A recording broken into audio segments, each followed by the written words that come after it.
Over the last 6 months or so, I've experienced the joy that comes with revisiting some of my childhood favourite franchises. To help spice things up, however, I wanted to achieve something I'd never done as a kid, that being to 100% all of these games. With that being said, I looked to a smaller, more niche franchise this time around, and while it may not have the same pedigree as say the Crash Bandicoot or New Super Mario Bros. Franchises, I believe it deserves just as much respect as any other legendary classic. Now if you've somehow missed the thumbnail and title of this video, I'm of course talking about the elusive Sly Cooper franchise. Honestly, it's kind of ironic that this franchise out of all of them is the one that loomed in the shadows of Sony's more popular mascots at the time, especially given the game's theme and main protagonist. Now regardless of its niche nature and elusive popularity, what about the difficulty of the games? I mean, surely a franchise that revolves around a thievish raccoon wouldn't be that hard, right?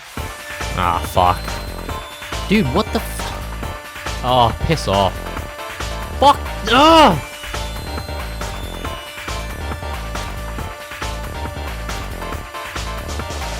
Like I've done with other videos in this series, I recorded and noted down every death I experienced when 100%ing all of these games. There is a slight caveat this time around though. See, for platformers like Crash and Mario, falling to your death is a common occurrence. Or at least it is for me. In the Sly games, however, falling doesn't always equate to a death. In fact, failing certain missions oftentimes has nothing to do with whether or not you died, instead coming down to whether you were caught or failed another objective. So, to keep things in line with the theming of these games, I decided to count every time I failed a mission or was caught in a crucial moment as a death, as they essentially mean the same thing metric-wise in the grand scheme of things. At the end of it all, we'll compare which game had the highest number of deaths, or mission failures if you will, and using that, we'll be able to rank each game from easiest to hardest. With that being said, let's tiptoe our way back to 2002, where we were introduced to one of the most charismatic raccoons to ever exist. Released during the witching hours of 2002, Sly wastes no time making his roguish entrance as he dashes across the rooftops of Paris before somersaulting into his own title screen. Now, if that wasn't seamless enough, upon starting the game, we're immediately thrown into the opening monologue between Sly and Bentley.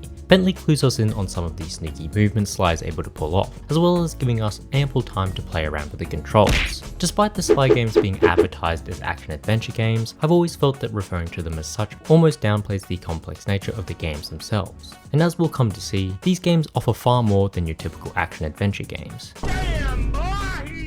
The tutorial stage does a good job of warming you up. It tests your platforming skills by having you avoid lasers as you make your way down the vents. It gauges your problem solving skills after tasking you with entering Inspector Carmelita's office, which is locked away behind a door, and it assesses your reaction times and general gameplay style by throwing you into a high stakes action segment that sees you avoiding an endless barrage of shock shots. Now despite saying all of that, this level shouldn't really give you any trouble. The platforms are spaced out well, and the frequency in which Carmelita shoots gives you plenty of time to avoid them while making your way to the van. From here, we're told about the Thievius Raccoonus, and how it had been torn up into 5 parts by a group of criminals known as the Fiendish Five. Sly was dumped into an orphanage, and from here he'd meet and team up with Bentley and Murray, and together they look to steal back the Thievius Raccoonus and avenge Sly's father in the process. With our goal set, let's dive into Tides of Terror, where we'll look to take down a rich frog in a top hat. What?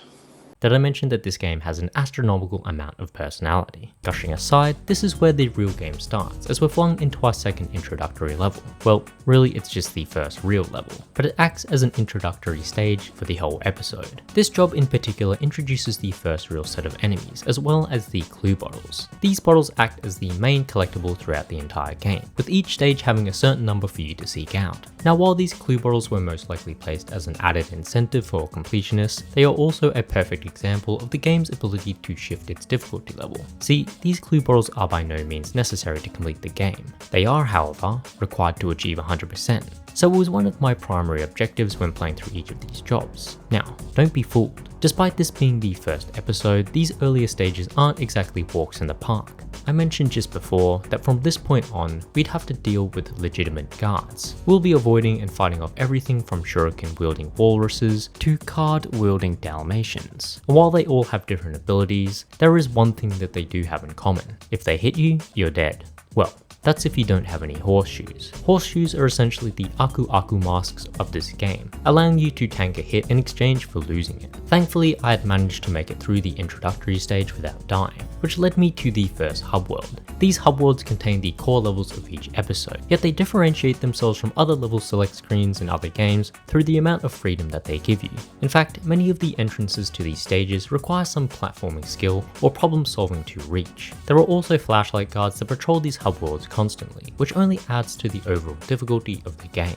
Now at this point you're probably wondering, wait, what the fuck do we even need to do to get 100%? Now because of its niche nature, the process in which you achieve 100% isn't that well documented. Thankfully the entrances to each of these levels tell us exactly what we need to know. You may have noticed these three icons which appear before entering a new stage. These represent the level key, the vault, and hell. We'll get into that last one a bit later. As I stated before, our main goal is to collect all the clue bottles in each of their levels. Doing so will grant us access to that level's vault. These vaults contain new abilities that Sly can learn, which in turn gives you more tools to deal with the coming obstacles. Now you're probably wondering, well, why doesn't everyone just end up 100%ing the game if it rewards you for doing so? To that I say, some of these clue bottles are in some of the most diabolical spots known to man. Oh my fucking god, I've spent 20 minutes trying to find these. Something I should mention while we're on the topic of clue bottles is the fact that the majority of them don't directly put you in danger. Sure, some of them test your platforming abilities or your reaction times, but even if you do end up missing a few, it almost never results in a death. With that being said, some of these bottles are essentially hidden up King Kong's ass, meaning the large majority of players will find themselves sniffing around previous levels in order to find them. This replayability indirectly increases the game's difficulty in multiple ways. The act of collecting the bottles might not be that challenging, but traversing a tough stage with countless guards and plenty of obstacles will oftentimes lead to instances like this. Wait, what? See, that there wasn't a lapse in judgment, or a skill issue as many of you are probably thinking. That there was a cleverly coded trap put in by the developers that every player has fallen victim to. In all seriousness though, I didn't have too many problems clearing my way through these earlier levels. Certain jobs like high class heist and a cunning disguise raised the bar in terms of difficulty as they managed to blend tight platforming sections with the need for precise timing. Not only that, but the flashlight guards that patrol these stages come equipped with ranged attacks that are especially brutal. By the time I had reached Rayleigh, the pompous frog, I had only died a handful of times. Now as you can imagine, because this is the first boss in the entire game, I had no problems dealing with it. Like I was saying, this first boss fight is incredibly simple and I absolutely...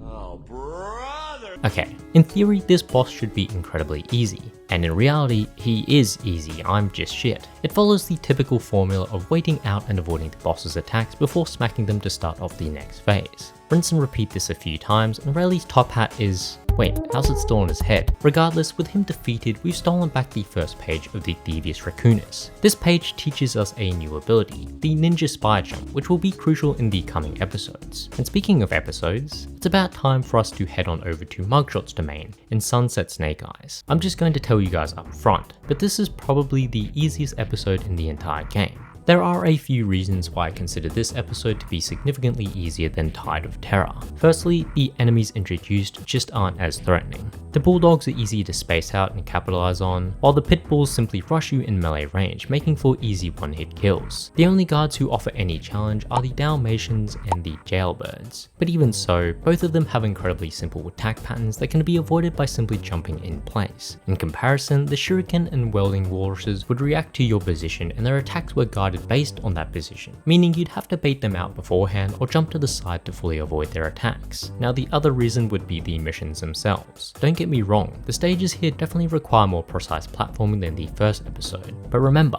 Sly learnt a very important skill in between these two episodes. This ability makes platforming in general a whole lot easier, as with a simple press of a button, you're guaranteed to land on the targeted platform. It doesn't even matter if you're being gunned down by Carmelita. This without a doubt takes some of the pressure off as you can focus more so on timing your jumps than say the accuracy of them. Funnily enough, the missions I struggled with the most in this episode were the minigame stages. The driving one, while awkward at first, wasn't too hard to get down. Warrior's Big Gamble on the other hand, yeah, that was a different story. This job has you manning a turret to protect Murray as he guns it towards a treasure key. The problem here is someone oiled up this turret to the point where a tiny flick of the analog stick causes your crosshair to fly across the screen. This makes aiming especially difficult, even more so considering you can literally kill Murray with your shots.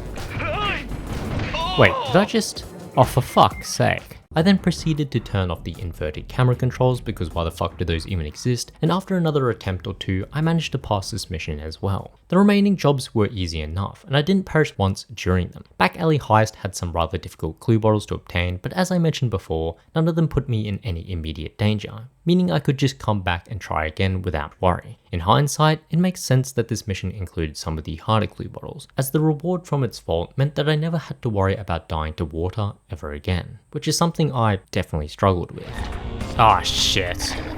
Speaking of struggling, let's talk about Mugshot. This boss fight is certainly a step up when compared to old Rayleigh. The player takes on a more active role during this fight, as you need to run around each arena and smack these mirrors to redirect the light into these crystals. All the while Mugshot is running you down with his guns, and should he get sight of you, he's blasting your ass from Narnia. His shots can hit you from across the arena, making them extremely lethal if you're not patient with your movements. Things only get harder during his second phase, as the crystals are spaced out more and there's less cover to use when looking to avoid Mugshot. Ironically, his final phase is by far the easiest, requiring very little timing to complete. I must have died 3 or 4 times trying to beat this guy. I guess that's what I get for shit talking this episode earlier. Either way, with him defeated, we've stolen our second page of the Thievius Raccoonus as we make our way on over to Haiti, where Miss Ruby awaits us. Now funnily enough, I'd consider this episode to be the exact opposite of the previous one. The missions here are decently challenging, whereas the final boss is, well,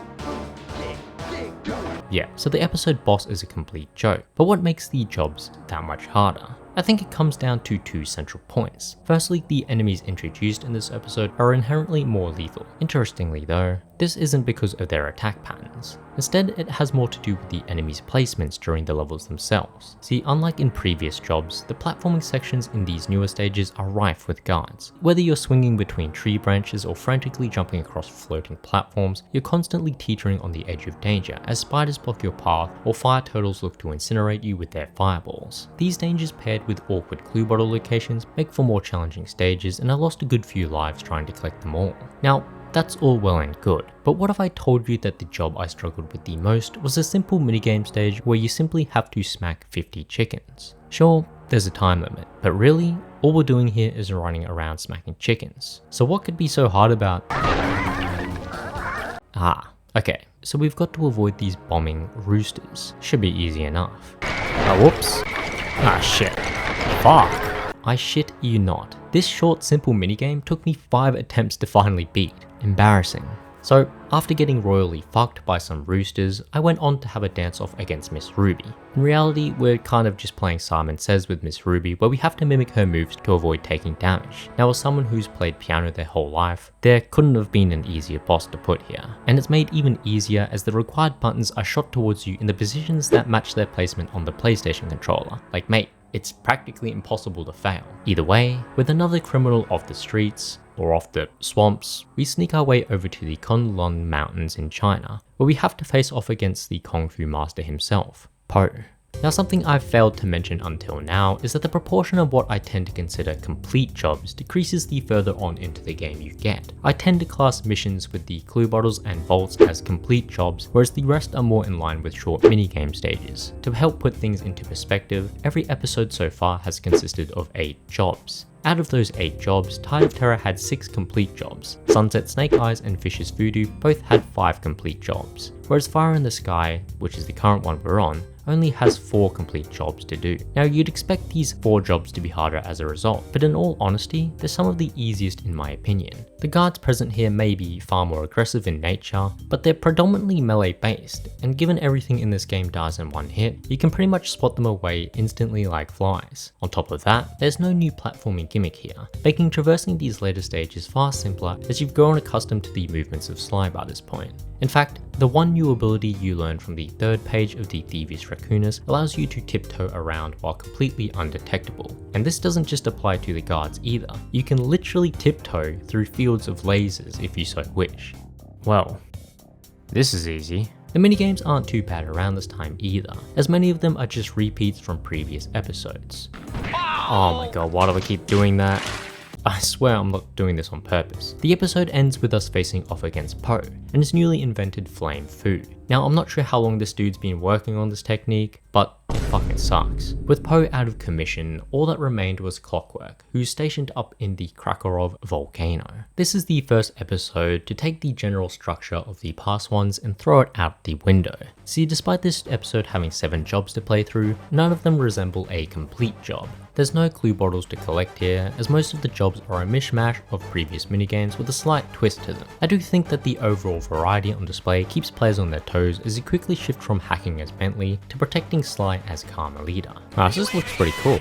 Wait, what the? Oh, for fuck's sake. The hardest of them all, however, is fittingly the penultimate mission, where Sly has to work his way up this mechanical monstrosity before it sinks into the lava below. Now, given the game's overall emphasis on platforming, I expected this to be a tough but manageable task, but time and time again, I struggled to outrun the lava. At times, it felt almost impossible due to the numerous obstacles that delayed your climb. Anytime I tried to rush things, I was punished, and it truly took every single movement learned throughout the course of the game to complete. I must have died 4 or 5 times before I finally managed to ascend to the top, where one final challenge awaited: the ultimate showdown against Clockwork himself. As the final boss of the entire game, Clockwork puts up a solid fight which consists of 3 different phases. The first phase tests your aim and your ability to avoid these purple energy strikes. I'd say it's the simplest of the 3 phases, but even during his first phase, there are multiple angles you have to cover in order to reach his weak spots. His second phase has him shooting out these energy charge rings. Now this phase is by far the easiest if you know what to do. My experience is greater. I didn't know what to do. So after dying twice to this shit, I realized that you're supposed to fly through the wings. Well, duh.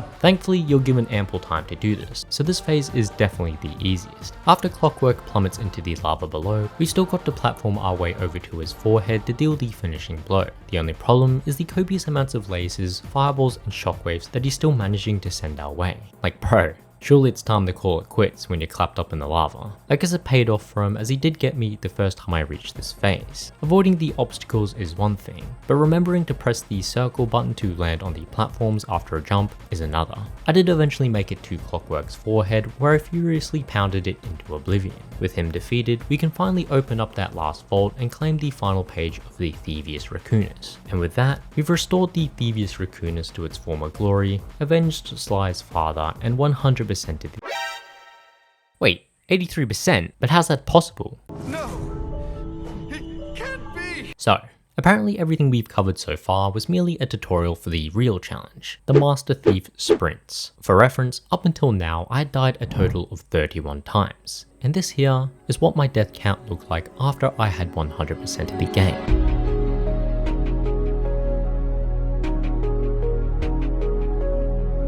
Now for anyone wondering, this isn't a typo. These Master Thief Sprints, which make up a mere 17% of the entire game, managed to decimate my arsehole 94 times. How, you ask? Well, the developers weren't kidding when they called them Master Thief Sprints, as they require absolute perfection. The idea behind these sprints is to finish every stage within the time limit allocated. If you were to just run through these like you did during the base game, you would not complete a single one. The time limits on these sprints are extremely brutal, and should you have any hope of completing them, you'll need to have perfected Sly's movements throughout each stage. This saw me abusing Sly's rolling ability, as it gives a slight speed boost, as well as jumping early to platforms and moving objects to maximize the time saved in each section. If I missed a crucial jump or messed up a rolling pattern, the run was essentially dead, and I just immediately restarted the level. Now if I did end up doing this, I would add a death to the counter. Thankfully, some of these stages have incredible skips that you can pull off to significantly reduce the time required to beat the stage. A Grave Undertaking, for example, has a skip where if you jump onto this rock face here, you can essentially skip half the level as you walk out of bounds straight to the ending portal. Other levels like 2 to Tango have large skips that require a decent amount of execution, as should you miss this tight ladder jump, you're essentially screwed. Boneyard Casino is probably one of the hardest master sprints in the entire game, if you do it properly that is. See, at the end of this level there's a massive roulette wheel, and the only way to finish the level is to jump on this lock space 3 times. The only problem is that this wheel is constantly moving, making it extremely difficult to time your jumps. Not only that, but you have to do all of this within the time limit allocated, and by this point in the level, if you played through it almost perfectly, you'll be left with 20 seconds at most, which is barely enough time to land 3 precise jumps. Thankfully, there's a trick to this sprint. See, if you enter ball form, the game will roll you anti-clockwise 1 space, and after each music note is hit, guess where the next one spawns? That's right, 1 space anti-clockwise. Meaning if you use roll over and over, this dreadful section is completely free. Unfortunately for most of these sprints, I had no idea about any of these skips, so I failed over and over and over. Certain levels were so frustrating that I'm honestly amazed that my controller didn't end up lodged in a wall somewhere. Come on, get over the wall. Oh, this shit fucking sucks. After hours and hours of attempts, I finally managed to complete the last Master Thief sprint, which not only meant 100% in the first Sly game, but that I could finally get some sleep. After dying 125 times, we're rewarded with a very cool mini docu episode that goes over the developmental process of the game and how it came to be. With that being said, we've still got 3 games to go, and after what I've just gone through, I have very little confidence in any game topping Sly Cooper and the Thievius Raccooners in terms of difficulty. And spoiler alert, it definitely wasn't going to be this next one. The fuck you say to me, you little shit? Released 2 years after its predecessor in 2004, the gang returned in Sly 2 Band of Thieves. If the name and the cover art didn't make things clear, this game was about to switch up the Sly formula in a pretty drastic way. What I'm interested in, however, is how these changes impacted the game's difficulty and how it compares to the original. Before we get into those changes though, let's go over what's required to 100% Sly 2. Firstly, we have to complete every episode and finish every job. Essentially, this just means playing through the game. We also have to collect every clue bottle and unlock every vault. Wait, that's it?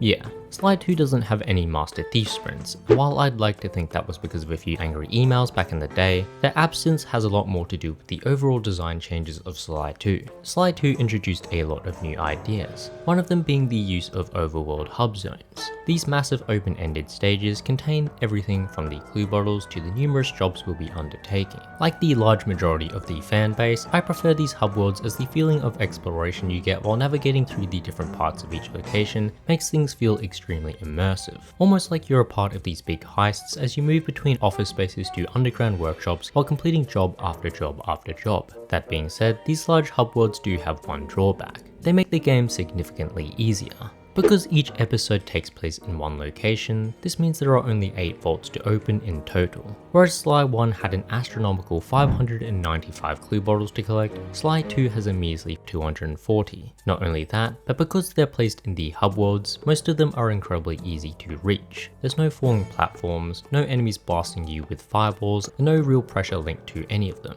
Sure, there's guards patrolling the areas, but they're incredibly easy to eliminate, giving you all the freedom in the world to collect clue bottles. Speaking of the guards, another change introduced in Sly 2 is the addition of a health bar for each of the gang members. Now, depending on the damage inflicted by the guards, this doesn't necessarily make the game easier. Holy look at all this damage! Okay, never mind. With damage numbers like that, it's almost impossible to die. Even if you somehow find yourself in a position where you're low on health, the environments are filled with objects, many of which will drop you health packs if you destroy them. Even the goddamn guards can drop health packs for you. I mean, come on, I thought they're trying to eliminate you, but they're just there healing you instead. Throughout my entire playthrough of Sly 2, I don't think I died a single time because of the damage inflicted by guards. Now, you may have noticed that health packs aren't the only things being dropped by objects and guards. Coins make a reappearance in Sly 2, but they serve a completely different purpose this time around. See, after we bug Dimitri's office, we gain access to the Thief Net, which is just a cool name for the game's shop feature. Here we spend our coins to purchase new abilities for the Cooper gang, and while the large majority of them are situational at best, others are incredibly overpowered. All of these changes discussed so far are aspects that I believe make Sly 2 significantly easier than its predecessor. But what about the jobs themselves? Do these make up for the lack of difficulty in the general gameplay? The short answer is no. Not really. Sly 2's story revolves around the mechanical parts that made up Clockwork. In the hopes of stealing it themselves, the Cooper gang arrives to find that they've already been stolen by a group known as the Claw Gang. With the help of Constable Neela, our mission is to track down the members of the Claw Gang and steal back the Clockwork parts before Arpeggio is able to fuse with them and achieve immortality through the use of hypnosis. Without spoiling any more, the storyline is often touted as the pinnacle of the Sly franchise, and while it's extremely engaging to play through, I believe it has a rather substantial effect on the game's overall difficulty. The large majority of the episodes start with us taking recon photos to gather intel on certain characters and their use of the Clockwork part. Bentley then formulates a plan that oftentimes has us bugging an office space, stealing a number of keys from guards, or tailing/keeping up with a certain target. Now, I wouldn't consider Sly 2 to be that repetitive, as I believe there's enough variety between the gang members' jobs to help keep things exciting. What I will say, however, is that just like the minigames in Sly 1, jobs that are repeated again and again become increasingly easier the more they occur. Granted, I do believe there are a few instances where Sly 2 adjusts the difficulty according to where you are in the story. A good example of this are the pickpocketing jobs. These start off relatively easy as you're tasked with pickpocketing a number of guards that have simple walking patterns. This makes sneaking up to them easy, and a lot of the earlier variations of this job can be completed without breaking a sweat. Towards the end of the game though, some of the guards are stationed with their backs towards the wall, meaning you have to create your own distractions in order to get them to move. And as embarrassing as it is, I definitely struggle with these situations. Alright, we go now? Oh fuck. But we're getting a bit ahead of ourselves. Sly 2 begins in Paris, where our first target is the underworld celebrity Dimitri. As I briefly mentioned before, the opening missions are relatively simple, requiring us to take some recon photos and bug Dimitri's office. After tailing Dimitri for a while, we're invited to play as Murray in his very first mission. As is described by Sly in their introductions, Murray is the brawn of the group, and as such, most of his jobs entail some form of action where you get to beat the shit out of countless guards. This emphasis on action makes for a rather fun yet straightforward experience, and because Murray is deemed the brawn of the group, he's incredibly skilled at fighting, to the point where his punches stun guards, leaving them completely susceptible to follow-up hits. Honestly, it's not unusual to finish a job as Murray with full HP, even after being swarmed by a million guards. He's just that overpowered. With that being said, he's not the only gang member to be introduced in this first episode. Murray may be overpowered, but the Cooper gang would be completely screwed if it wasn't for their genius friend Bentley. Now Bentley plays in a completely different manner to both Sly and Murray, as his jobs often require him to hack certain software and defense systems, or control incredibly awkward vehicles. Your hacking segments take the form of small arcade-like minigames where you fly around destroying enemy viruses and whatnot. These aren't necessarily that difficult, granted you get used to the turning angles and speed at which your marker moves. The RC chopper jobs on the other hand are rather difficult to manage, mainly due to the erratic movement patterns of the chopper itself. This thing never stops flying forward, so you're constantly having to change directions just to stay on course with something. The first episode ends with us facing off against Dimitri, in arguably one of the tougher boss fights the game has to offer. Dimitri acts a lot like Mugshot did in the original. He fires shots at you that you have to block with cover as you wait for his gun to jam. In hindsight, he isn't that difficult if you avoid him properly, but should he get a few hits on you, you will die incredibly fast. Going into episode 2, I still hadn't died a single time, nor had I failed a single job, and this trend continued well on into the second episode. This episode did introduce a few new variations to the job types. Ballroom Dance Party tests your memory, but never delves deep enough to become really that challenging, while RC Bombing Run has us piloting Bentley's awkward RC chopper as we destroy Rajan's air defenses. Episode 2 ends with Rajan scurrying off to his main operation field in the deep jungle, and it's here where I believe the game finally ups the difficulty a bit. The hub world itself is far more challenging and offers a ton of verticality. This makes for harder to reach areas, many of which contain clue bottles that I have to find to achieve 100%. A small trick that I like to use was to turn down the music volume in the game. I would then scour the hub world and listen in for small dinking sounds, as this indicated whether or not a clue bottle was close by. Now just like in the previous episodes, we begin our heist by taking some recon photos. We then sneak into Rajan's office to bug it, and I mean like literally bug it. We then steal the blueprints off Rajan before setting our sights on the spice grinder. Now, out of every job we've covered so far, this was the first one to cause me some problems. Okay. So what you're supposed to do is jump into these TNT barrels and use them to blow up the security panels, as well as the spice grinder at the end of the stage. Sounds pretty simple, right? Yeah, I don't want to talk about it. Amazingly though, this isn't even the job I struggled with the most. See, after being betrayed by Neela, it's up to Murray to face off against Rajan. The Murray will renew your fear! 2 seconds later. Rat, pathetic, weakling! While Murray is extremely strong against regular guards, he's still susceptible to taking a lot of damage. Most of Rajan's moves are pretty tricky to avoid as they cover a large area of effect. A lot of his attacks also seem to lock onto you regardless of your position, and there are also countless guards flooding the arena at any given time. The idea is to knock him into the electrical fence that surrounds the arena, as it does significantly more damage than your regular punches. He's by far the hardest boss in my opinion, and he humbled me over and over again. Now, due to Naylor's betrayal, Sly and Murray are captured by Contessa and taken to a prison in Prague. Thus begins what I consider to be the coolest yet hardest episode in the entire game, Jailbreak. As the only member of the Cooper gang to remain uncaptured, it's up to Bentley to free his friends. Now, because we start off as Bentley, there's very little point in hunting clue bottles, as, let's be honest, Bentley doesn't have the means to reach most of them. What he can do, however, is hack their local train before sending it flying into the prison wall. The general layout of Contessa's prison is arguably the hardest to traverse for any character. There's very little high ground to exploit, which meant I found myself in a lot more brawls than in previous episodes. The moment Sly is free, we're immediately spammed with numerous jobs for him, and these are some of the hardest jobs in the entire game. Close to Contessa in particular was a complete nightmare for me. It uses the same pickpocketing formula as previous episodes have done, but this time, should you alert the guards, there's a very high probability that Contessa will spot you, resulting in you failing the mission completely. This is tough because the guards never leave Contessa's side. I mean, it's literally called Close to Contessa, meaning you have to create distractions to lure them away one by one. This has to be done 3 separate times in 3 separate locations, some that are far tighter than others. Thankfully, the episode ends with a relatively easy job where we sneak into Contessa's prison and free a hypnotized Murray. From here we chase down Contessa, who's fled to her castle estate in Prague. Now, this episode is honestly a mixed bag of jobs. You've got easy ones that see you taking snapshots of ghosts, and then you have the absolute bottom of the barrel garbage like Tank Showdown.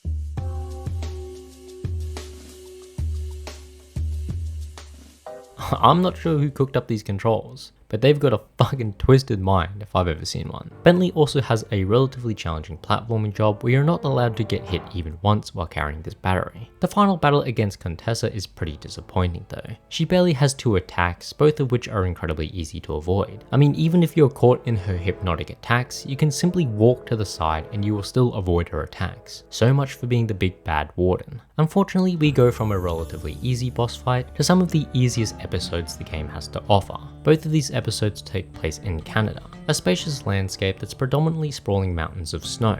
Menace from the North changes this up slightly as it takes place in a more compact village, but even then, the most action you're likely to get here is watching from a distance as Mama Grizzly Bear here shits on some guards. Now, to give credit where credit is due, there is one particular job in this episode that was an absolute pain to complete. Bear cave bugging requires us to steal radio transmitters out of the bears' mouths. That in and itself isn't too bad, but we have to do this without waking up a single one, and boy, was that tough.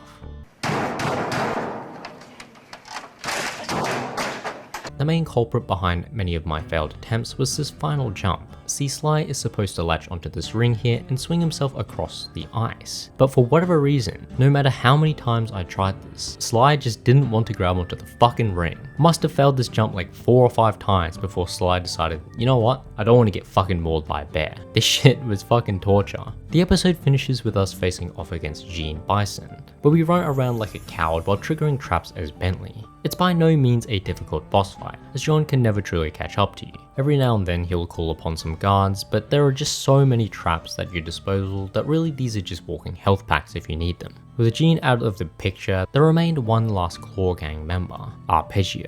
The final episode takes place on Arpeggio's blimp, which is one of the smallest hub worlds featured in the game. Even so, your traversal options are fairly limited and there's a decent amount of verticality with areas that don't immediately seem plausible to reach. In terms of the jobs, there's quite a variety in this episode. One moment you're sneaking around in a TNT barrel looking to attach magnetic charges to it, and the next we're jumping towards the moon. The toughest job by far though requires us to pickpocket 5 keys from the guards situated around the blimp. 4 of these keys are easy to pickpocket, but that last one... What? Yeah. Something ain't right here. This particular guard has his back facing against the wall, so we need something to distract him. I ended up relying on the alarm clock to do this. The only problem was that this section of the world is filled with other guards, so most of the time there'd be 2 or 3 other guards standing right alongside him, which made sneaking up behind him practically impossible. Not only that, but if I did get caught, the guard in question would almost always end up dead somehow. I have no idea why this was happening, but it happened again and again, so I doubt that it's a glitch. Either way, this one job was the bane of my existence for a good 20 minutes, until I finally managed to get the perfect alarm clock, allowing me to steal the key. All that remained from here was to take down Neela, who, surprise, betrayed Arpeggio as well. The final battle against Clockwork is split into multiple phases, the first one being the hardest by far. During this phase, we're strapped to a turret, and just like in Sly 1, we're tasked with blasting her with our shots while destroying her damage sources. The hardest part is managing to slip in damage while shooting at her missiles and energy rings. The energy rings are especially tricky, as you only need to shoot them once to deactivate them, and if you shoot them again, they reactivate. Now if you're trying to shoot Clockwork while these are coming out, you're more likely to reactivate them over and over, which can result in some big damage if you're not careful. After we take out her first phase, we then have to platform our way down to her before smacking her head clean off. This essentially ends the fight, but for good measure, we platform across these laser beams one last time before blowing her up with Bentley's bombs. Unfortunately, Bentley can't make it out before he gets crushed in Clockwork's mouth, and Sly surrenders himself to Carmelita on the condition that Bentley and Murray can walk away unscathed. After a cute date in the helicopter, Sly does what he does best and steals Carmelita's vintage wine before paragliding away, and with that, we have 100%ed Sly 2 Band of Thieves. Now, in case you weren't sure, the developers made sure to roast the living shit out of us for 100%ing the game.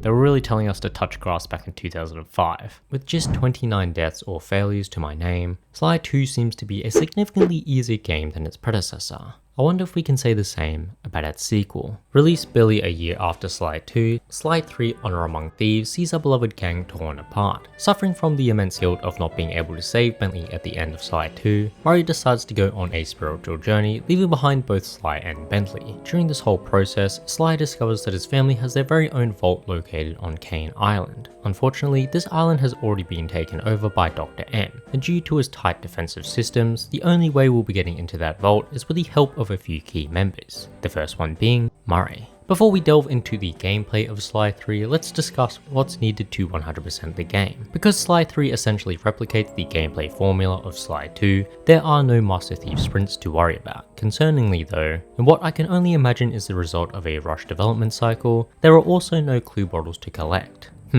So what? We just play through the game and complete all the jobs and boom, we've got 100%? Well, not quite. See, Sly 3 introduces another gameplay aspect in the form of challenges, all of which have to be completed in order to obtain 100%.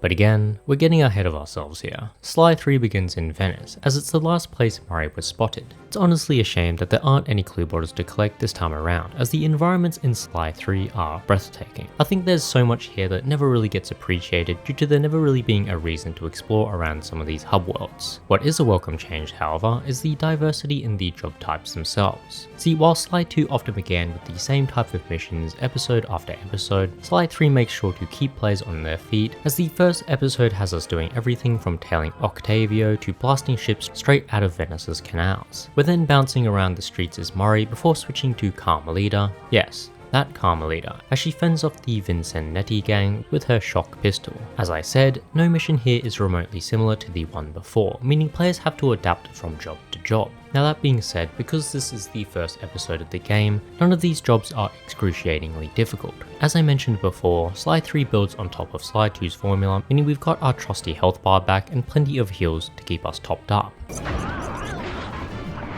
Well, that is unless you blow yourself up. The first episode ends with us facing off against Octavio, and despite him being the first boss of the game, he definitely isn't a cakewalk. The idea here is to avoid his charge attacks before sending off this tar spillage. He'll then get stuck as a result, allowing you to get in close and wail on him a bit with your fists. Now Octavio doesn't just stand there though, and let you hit him for free. Instead he'll throw spinning flip kicks that'll do a considerable amount of damage to you should they land. His moveset expands in his second phase when he gains a ranged attack in the form of his opera singing. This makes getting close to him especially hard, and there's a good chance you can be comboed straight into a belly slam. Honestly, this guy surprised me with how tough he really was, and it took me a good 3 tries to finally get him down. Now, if this was Sly 2, by this point we'd have 100% of the episode, but in Sly 3, that's not quite the case. If you remember back to what I said just before, I mentioned something called challenges. These are what make up the final 48% of this episode, and they can range from laughably easy to mind-numbingly painful. But what exactly do these challenges entail? Well, the large majority of them fall under two categories, either time limited challenges or health limited challenges. Time limited challenges, as you've probably guessed, are jobs that have been given a time limit. For example, instead of being able to take our time to bounce around as Murray to destroy all these tar reservoirs, we now have a time limit in which we have to complete it. Health limited challenges are similar, but instead of a time limit, we start with half our health. There is a third type of challenge which often sets out a unique requirement, like collecting a certain amount of coins while tailing Octavio. The hardest challenge in this episode though is having to defeat Octavio within a limited time frame. This guy already gave me enough trouble the first few times, so having to face him again with the time limit looming over my head didn't go too well for me. Wait, what even killed me? No shit. I was pretty confident I could beat him, but the time limit made me panic at times and I wasn't nearly as mindful of Octavio's attacks because of it. Thankfully I only failed this challenge once, while the rest were fairly simple to complete. Reunited at last, the old Cooper gang makes their way back over to my home country in Australia, where they look to free Murray's master, the Guru, who's, wait, he's a fucking koala? I guess lore-wise it makes sense that this would be the animal to represent a serene and peaceful experience. Now, because this episode is modelled after Australia, I had absolutely no problems making my way through the jobs. As I was saying, I know these parts like the back of my. Well, this is embarrassing. Now, obviously I was joking about knowing these parts and all that, but the real challenge behind these cave stages are the combinations of the guards placed here. You have the kangaroos who throw smoke bombs to obscure your vision, and hidden within these smoke bombs are countless dingoes with whips that can knock you off the narrow rail tracks from range. It's truly one of the most savage enemy combos in the franchise's history, and it works wonderfully during this job to create an absolutely hellish experience. I'm about to fucking punch someone!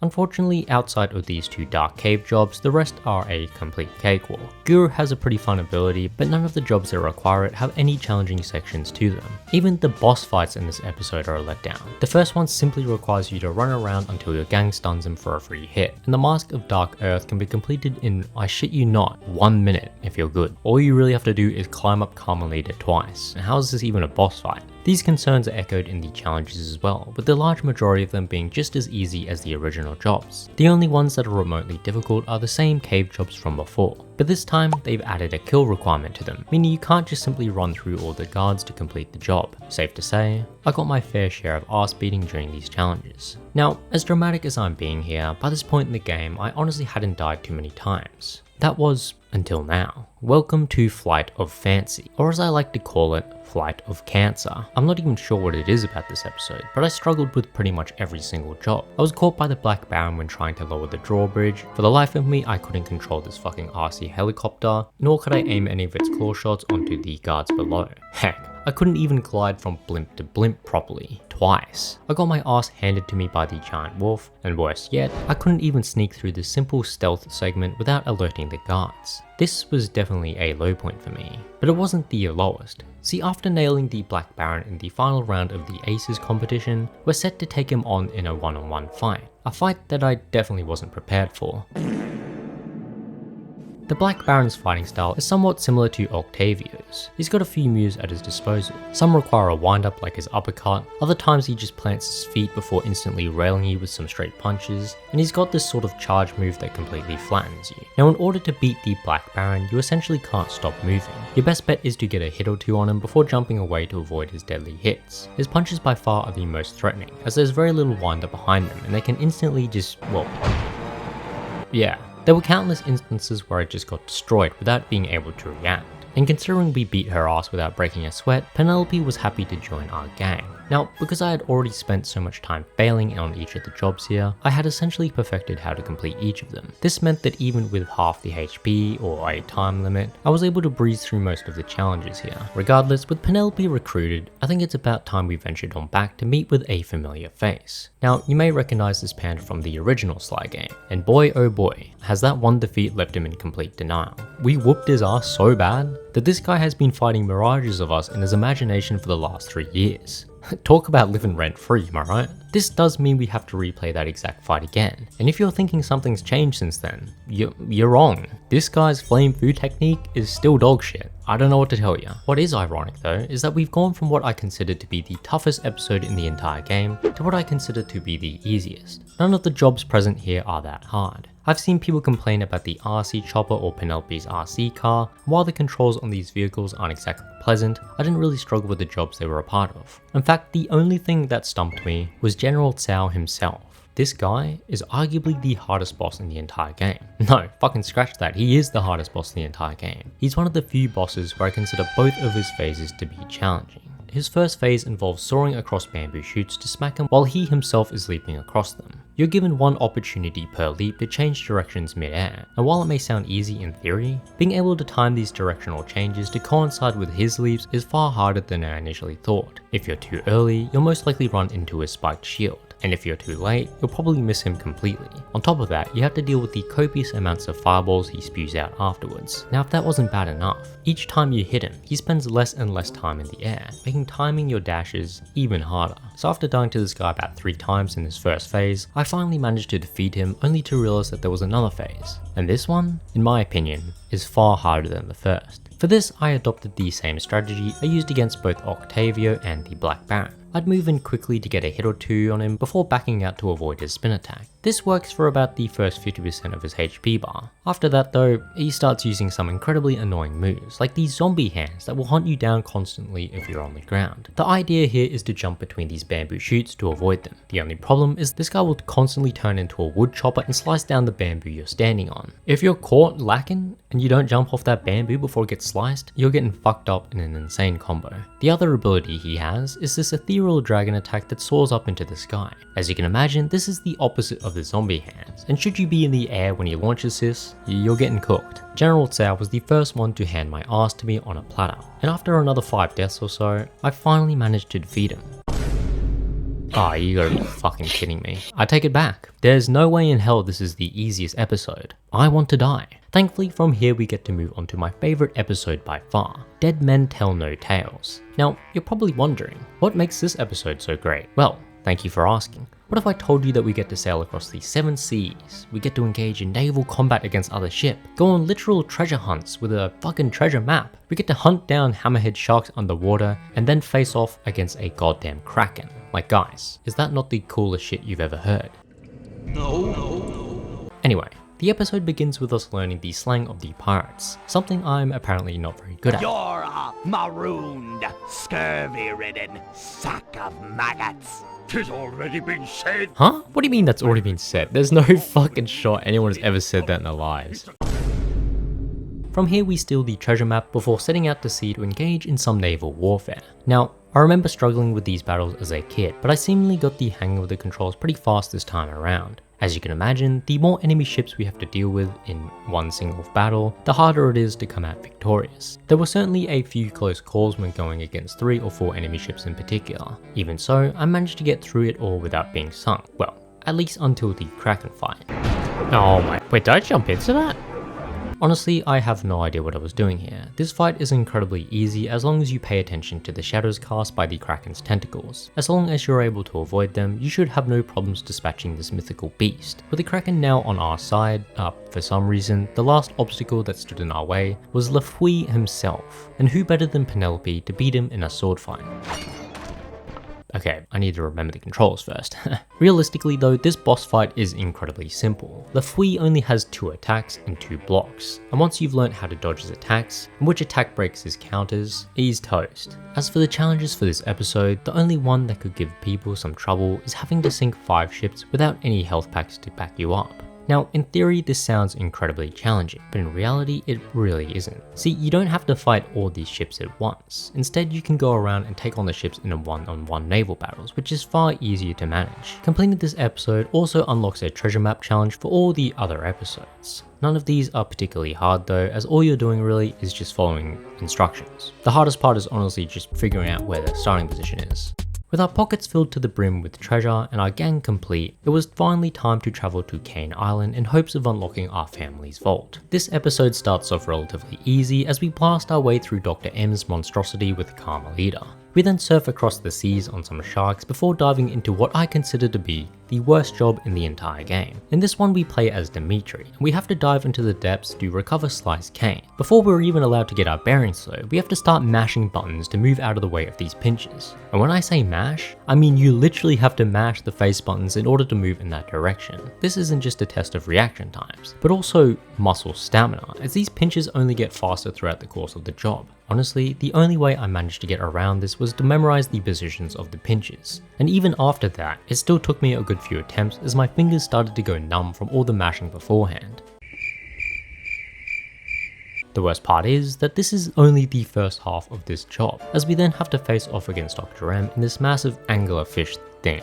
Now the controls were already awkward enough, and having to aim your shots while avoiding all these starfish mines and laser tentacles was probably one of the worst experiences I had with this whole franchise. Thankfully the episode slows down with the next two jobs. The RC car stage didn't give me any trouble, and while I got my ass blasted a few times at the start of Sly's flying job, I eventually learnt how to air roll, which made completing the rest of the stage pretty manageable. With the legendary cane back in our possession, we're able to open up our family's vault, and I love the fact that the vault itself is just one massive obstacle course that we have to work our way through by using every skill that we've learned over the past 10 hours or so. That being said, because there's no time limit attached to this section, we're able to take our time moving through these obstacles, meaning it's not necessarily the hardest job ever. Bentley's mission, on the other hand, is pretty fucking annoying. The idea is to take the 4 treasures on these statues and place them on Dr. M's back. After the first one, however, Dr. M starts to summon these elephant guards that we have to take care of. Now the more treasures you place on Dr. M's back, the more guards that will spawn. And if you don't eradicate them all at the same time, it causes them to spawn infrequently, which pretty much makes it impossible to get to another statue, as they're there just comboing you out of the air with their fucking laser shots. Eventually though, I locked in and was able to complete it. Unfortunately, this was but a small victory, as Dr. M intercepts Sly in the inner sanctum. It looks like it's up to Sly to finish him off. The final boss fight against Dr. M is probably one of the hardest boss fights in the entire franchise, and it's also one of my favorites. Dr. M has multiple phases, each pertaining to a different element. His attacks are fast, and a good few of them require you to jump to these electrical beams on the edges of the arena.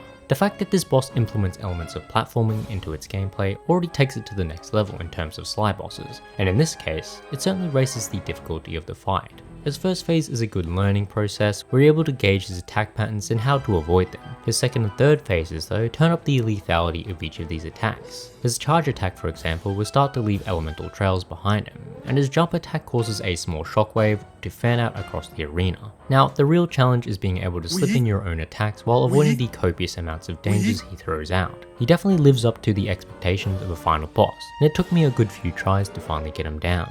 Our showdown is then interrupted by Carmelita, and after a valiant sacrifice by Sly, we're able to finish off Dr. M once and for all. After gaslighting Carmelita into believing he has amnesia, Sly finally decides to hang up the cane and live a peaceful and happy life with the love of his life.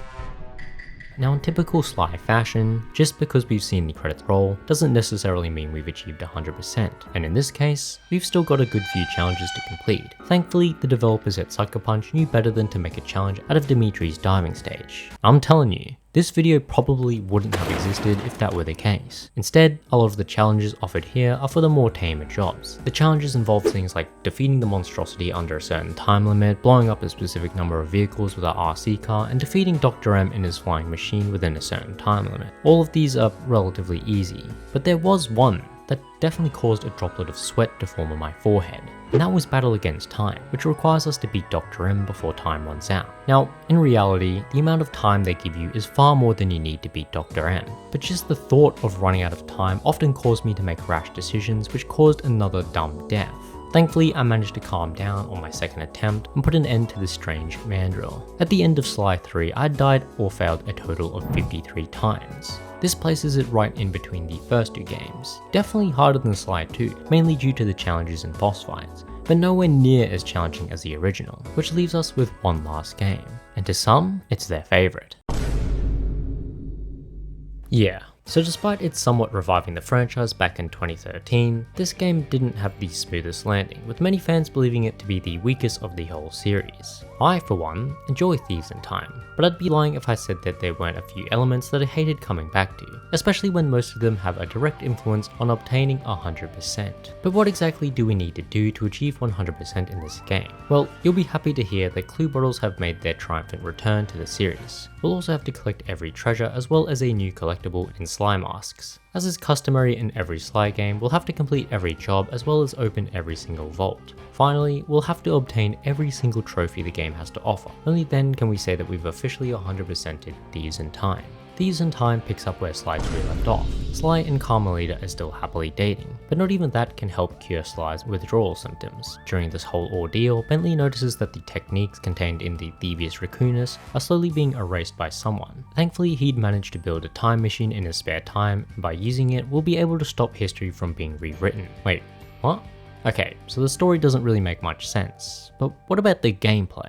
The tutorial stage has us playing all three members of the Cooper gang, and for the most part, not much has changed between them. Sly has retained his platforming and pickpocketing skills, Bentley still has the hacking finesse of the arsehole who bypassed two-factor authentication to gain access to my Epic Games account, and Murray, honestly Murray feels incredibly clunky and slow in this game, but we'll look past that for now. The game retains its health bar system as well as the open-ended hub worlds of previous titles. They're a bit more fleshed out this time as a result of the extra collectibles scattered throughout the world, but I wouldn't say any of them are harder as a result. The gang initially finds themselves in Feudal Japan after stealing the samurai dagger from the museum. The first thing you'll notice about Thieves in Time is the overall floatiness of the characters' movements. The characters feel like they spend far more time in the air after a jump, and it made timing certain jumps a lot more awkward than in previous iterations. During my hunt for clue bottles here, I realized that every treasure has a time limit associated with it. This indicates how long you have to get the treasure back to the hideout.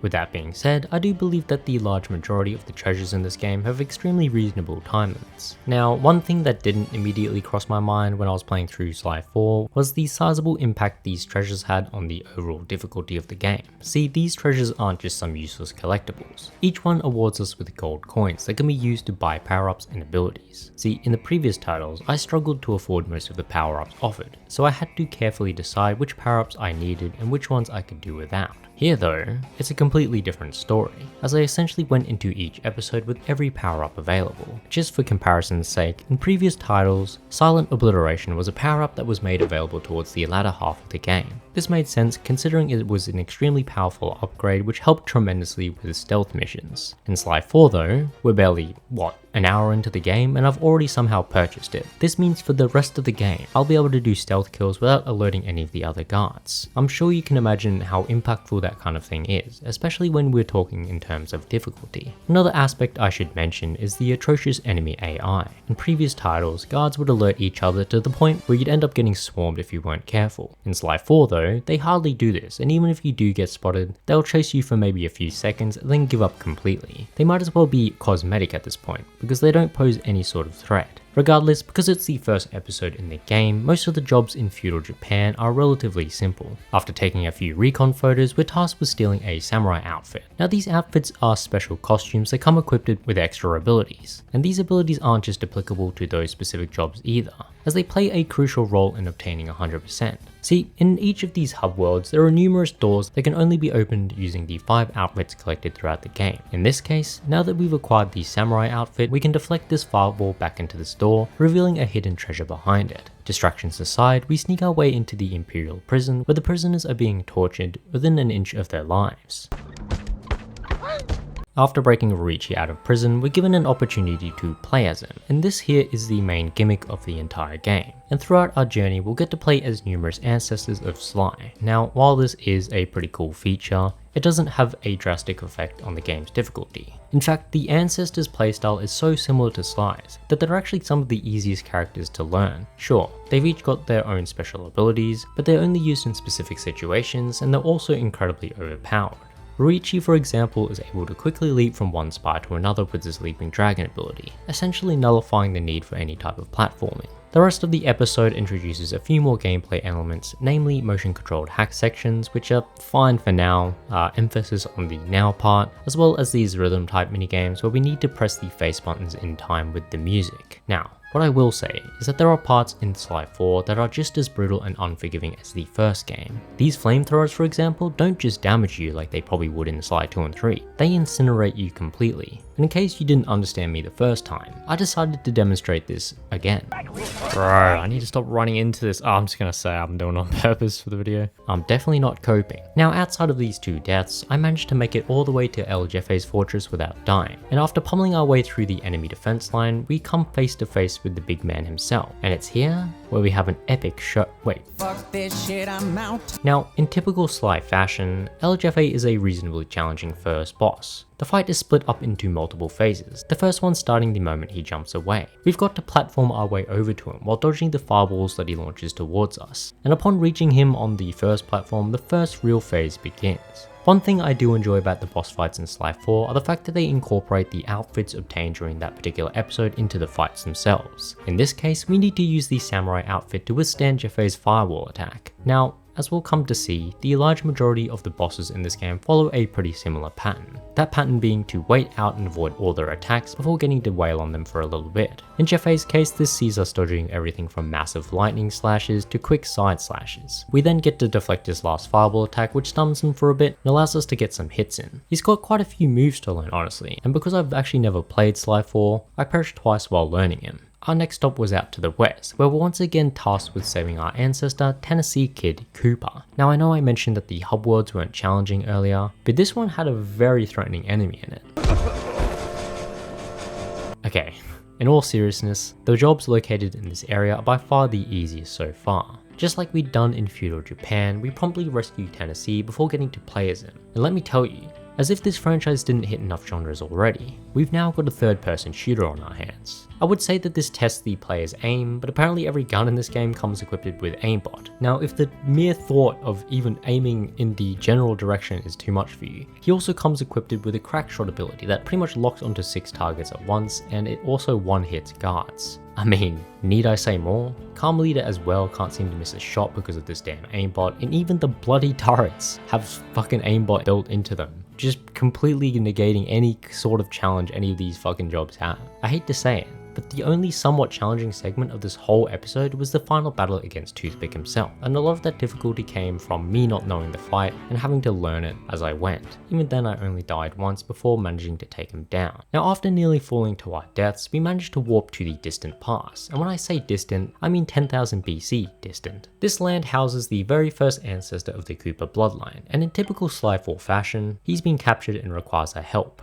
Oh great, this guy's been captured as well. Honestly, I wish they'd switch up this formula somehow. I mean, aren't these guys supposed to be like our legendary mentors? Why are we the ones saving their asses all the time? It doesn't make any fucking sense. Anyway, the general formula of this episode remains the same as the previous ones. I want to briefly mention that this hub world is arguably the hardest to traverse, purely because of its verticality. A lot of the clue bottles and treasures are in locations that are incredibly hard to reach, or even find for that matter. And I gotta say, I must have been completely fatigued at this point in the game, because I was dying to the dumbest shit. I'm talking double jumping into fireballs, brawling a whole goon squad as Bentley of all characters, and worst yet, forgetting how to jump. None of these deaths were the result of difficult level design per se, so I'm not exactly sure what to say here. I mean, I guess I'm just shit. After taking a break, I was able to take on the dazzling boss man himself. Now, the fight against Grizz is certainly a strange one. It's by no means a difficult fight, as many of his attacks are quite obvious and easy to avoid. One thing that did annoy me was the hitbox of these icicles, as they'd somehow freeze me even when I was light years away from them. Outside of that though, this boss fight was probably the easiest one so far. I'll never understand why Murray became a rhythm game throwaway though. With Grizz defeated, we're finally able to move on to my favourite episode. I mean, I just love everything from the theme of this episode, from the mechanical enemy designs, to the abilities of Sir Gareth Cooper, and even the utility provided by the Robin Hood outfit. Unfortunately though, the episode suffers from an array of easy jobs and an even easier boss fight. Even finding the clue bottles from this point on became a basic task, as the vault from the previous episode awarded us with Clockwork's eye. This bad boy means we can see the location of every clue bottle ever, making things a whole lot more streamlined. Now, despite the plot twist being extremely obvious, it did give me a great sense of satisfaction as I dismantled Penelope in a boxing match. I've always been a certified Penelope hater, mainly because she beat my ass in Sly 3, but we don't talk about that. Honestly though, I'm trying to think of even one instance where I struggled during this episode, and I don't think I ever did. Even my notes barely mention anything, essentially parroting what I've said about the episode being a complete cakewalk. Stop the cap.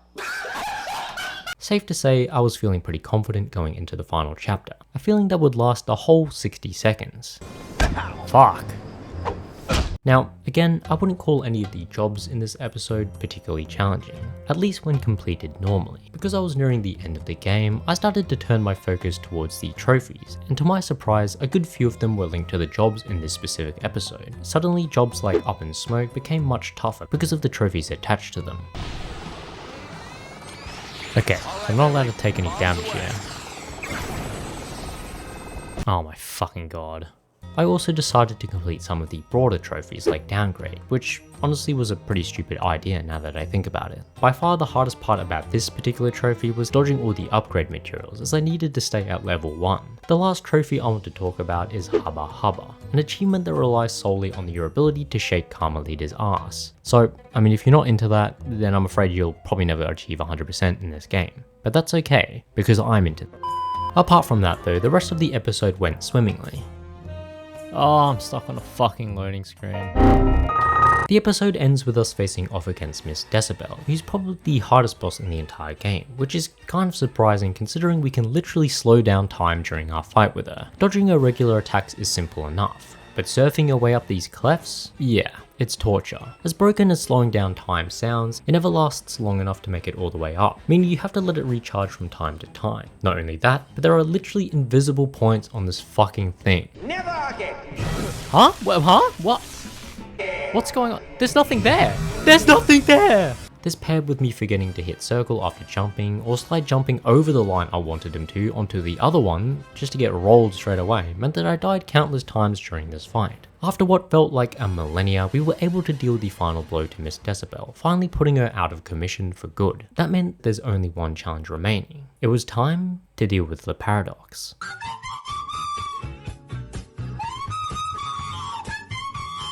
Yeah, okay. I'm not sure what the fuck they were smoking in the studio when they cooked up this dreadful fight, but it's probably the easiest boss in the entire franchise. All it is a quick time fight where you press the button that pops up on screen. God, I actually can't believe it. I was expecting so much more. Talk about anticlimactic. Either way, after a 2-minute snooze fest, we finally put the paradox in its place and revert history back to its rightful place. Now, the game ends on a cliffhanger, which is strange, considering the franchise has laid dormant for over 10 years now. But hey, maybe after this video comes out, the Sly Raccoon will reappear when we least expect it. Come on, Sucker Punch. Either way, we're not done with this game just yet. Now that we've unlocked every outfit and ancestor, we're able to go back and collect every single treasure and slime mask. I'm not going to waste your time going through each of them, but I should mention that I died twice during this whole process. Want to hazard a guess how?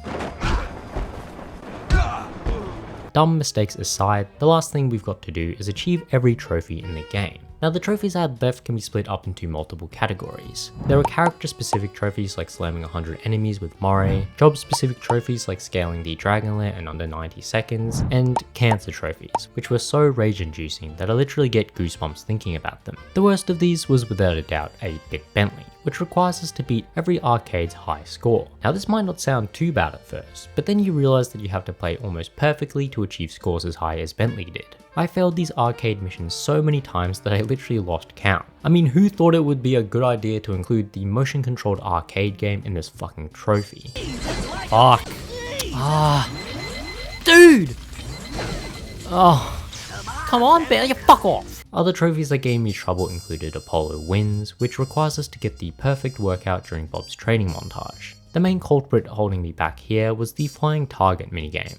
I mean, come on. By the time you've loaded into this sometimes, the fucking dinosaur has already carried the target halfway across the screen. Raging aside, I left my favourite trophy to last, Navigate Like Drake, which requires us to open up the map in every single unique map. And this doesn't just include the hub worlds. No. This includes every unique map during every job as well as the hideouts in each episode. I think I spent over 3 hours just going through every single job in the game, playing through it for a bit and then just opening the map like every 2 minutes. I think I'm starting to see why certain people hate this game to a certain degree.